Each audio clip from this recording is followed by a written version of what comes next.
ازيكم يا حبايب قلبي، عاملين ايه؟ يا رب دايما تكونوا باحسن صحه واحسن حال. ان شاء الله هنعمل مع بعض النهارده البيتي فور بطريقه سهله وبسيطه زي المحلات بالظبط. هنعمل البيتي فور الساده والبيتي فور بالكاكاو.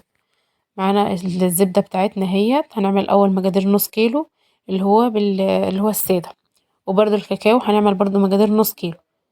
معانا الزبده بتاعتنا لسه طالعه من التلاجة، يدوبها فكه معانا ومعانا كوباية من السكر المطحون. المقادير بتاعتنا هي نص كيلو دقيق مع السكر المطحون مع بيضتين مع 3 اكياس من الفانيليا.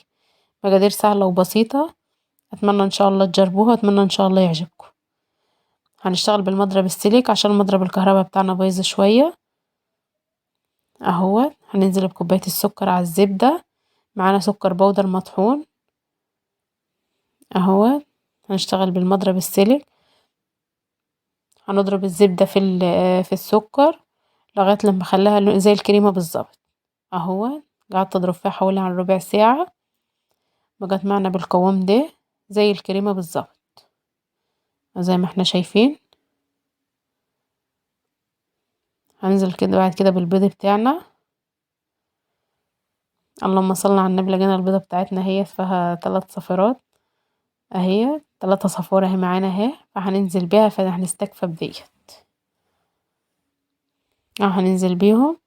هدوبهم خالص مع الزبدة مع السكر، مش عايزة لهم اي اثر خالص. زي ما احنا شايفين. هقلب فيهم جامد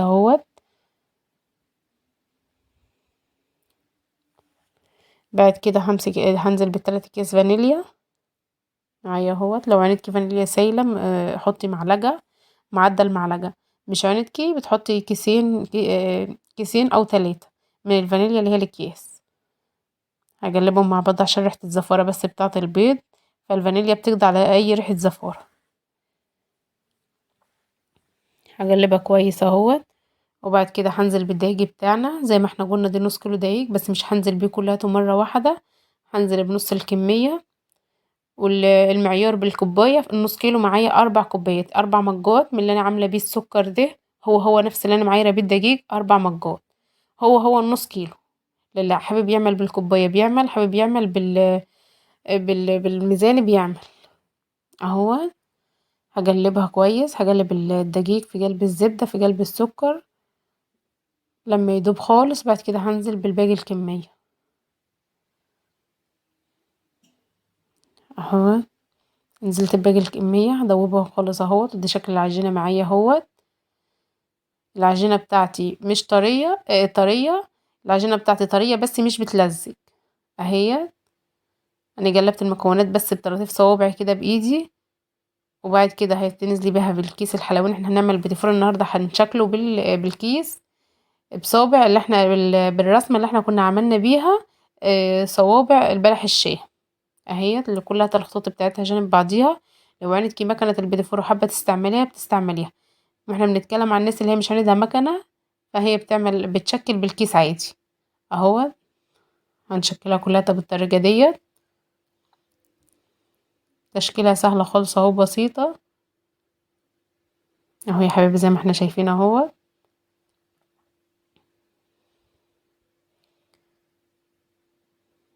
مهم. العجينة سهلة معاكي خالص وبتنزل معاكي بكل سهولة.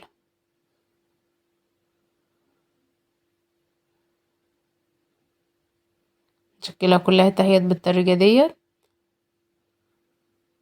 بعد كده احطها في الفرن على درجة حرارة وسط، 160 على الرف الأوسط. هتسيبها حوالي ربع ساعة. بعد كده هنرجع نعجن اللي هي بالكاكاو. معانا الزبدة برضو زي عجين الدك بالظبط. هننزل بالزبدة على السكر زي ما احنا شايفين. هضربها بالمضرب لغاية لما برضو تديني القوام اللي هو زي الكريمة بالظبط. تاخد معايا حوالي عن ربع ساعة. عايزة شغل جامد، لو عندكي مضرب كهرباء عندكي عجان، في ناس ممكن تحطها في الخلاط عادي. بعد كده هنزل بالبيض. برضو هخليه برضو البيض مش يبقى له اثر خالص، مع السمنة مع السكر. هقلب بيه لغايه لما مش يكون له اثر خالص اهو معايا. وبعد كده هنزل برضو بالدقيق بنص كميه الدقيق اهي معايا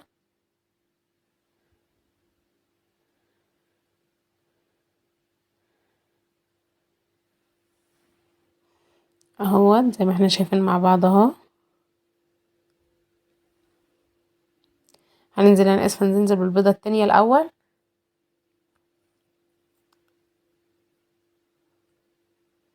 اهو لغايه لما مش يكون له اي اثر خالص البيض زي ما احنا قلنا. وبعد كده نبقى ننزل بالدقيق اهو. هننزل بنص كميه الدقيق، مش هننزل بالدقيق كله. انا حايشه من نص كيلو دقيق، حايشه منه 3 معالق كبار من الدقيق، 3 معالق هرميين عشان احط مكانهم كاكاو، عشان دي العجينه التانية اللي هي بالكاكاو، فبتحشي مكانها دقيق وبتحطي كاكاو. فنزلت بنص الدقيق الاولاني ونزلت بنص الكميه التانية اهوت. هقلبه كلته مع بعضه.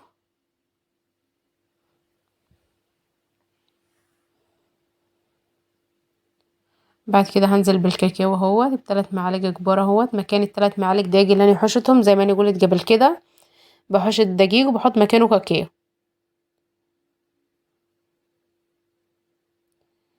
اهو. طبعا انا هلم العجينه بس كده بطراطيف صوابعي بس. انا عايزه ابيس بس العجينه كده في قلب بعضيها، بس اتويها بس في قلب بعضيها بالسمنه بس كده في قلب بعضيها. هي مش محتاجه معايا عجين ولا محتاجه معايا حاجه، اهي بطراطيف صوابعي بس، مش بعجن ولا حاجه، يا دوبها بلم العجينه في قلب بعضها اهي. تدمج الكاكاو مع الدقيق كلها في قلب بعضه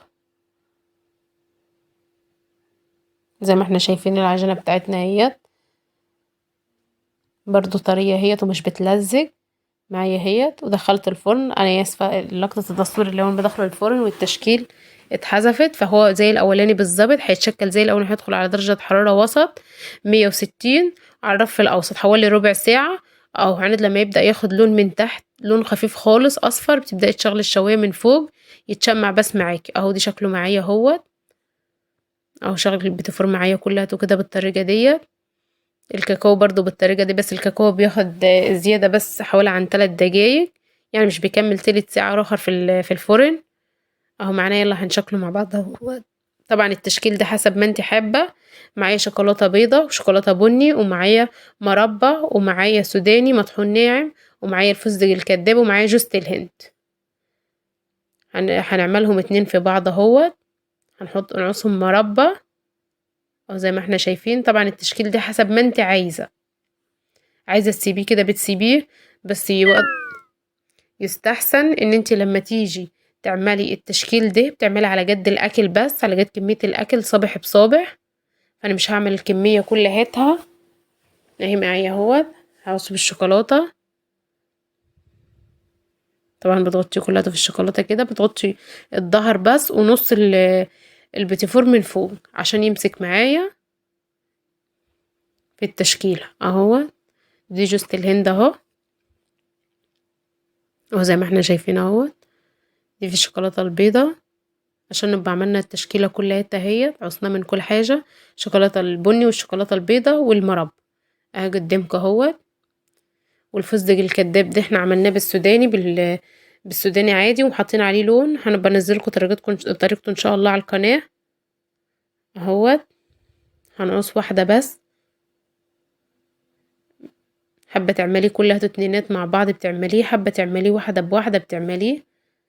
التشكيل دي زي ما احنا قلنا حسب راحتكي انتي، طريقة سهلة وبسيطة ومش خد معها اي وقت خالص، واحسن من اللي انت بتشتريه جاهز، احسن بتاع المحلات وانت بتبقى عاملاه في البيت. واجواء عيد طبعا، وبتبقى فرحة طبعا عامل المعجنات دي في البيت، فبتدي فرحة وبتدي شكل تاني للبيت اهي. معنا واحدة اهي. خلص نص الكمية اهو، نص الكمية اهي خلصناها مع بعض اهي. ودي شكلنا طبق اهو تاني اهوت برضو عشان التقديم اهوت زي ما احنا شايفينه. ونص الكمية التاني اهوت على قد الاستخدام. هعينه ساعة لما اجي استخدمه، حابة اعمله تاني عشان مش يطري معايا فوق بعضه اهو. اتمنى ان شاء الله تجربوه، اتمنى الاشتراك في القناة.